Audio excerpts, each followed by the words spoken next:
The big question in retirement, how much can I safely spend each year? Let's talk about it today on Elevate Wealth. Hello, I'm Joseph Hardeman with Elevate Wealth Advisory, and I'm here today with Deanne, our president and CEO. Deanne, thank you for joining us. I'm glad to be here, Joseph.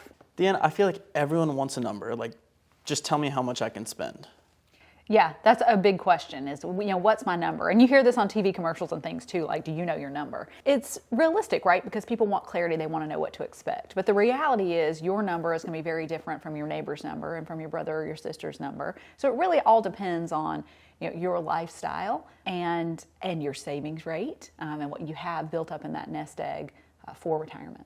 Now, people hear a lot about the 4% rule. How do you talk to clients about that? We definitely use 4% sort of as a rule of thumb or as a starting point. We want to make sure that, the nest egg that you've built, all those savings that you've built up, that you're not going to overspend. And sometimes that 4% is like a nice, safe withdrawal rate. But again, it all depends on your personal situation. It depends on how those funds are invested, and how inflation pans out, and are your funds going to grow to outpace inflation? And so 4% is a good rule. It's a good rule of thumb. But I think that number could be higher or lower just depending on your personal situation. Now, what about if a client comes to you saying they're worried they'll spend too much early on?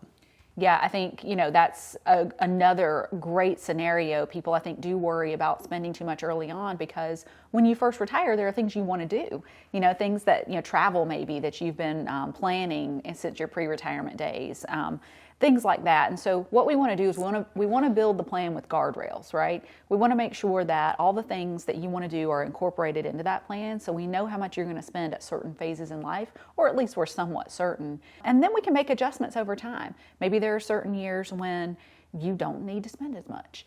Maybe there are other years when you'll have more expenses that are needed just for home upkeep or things like that.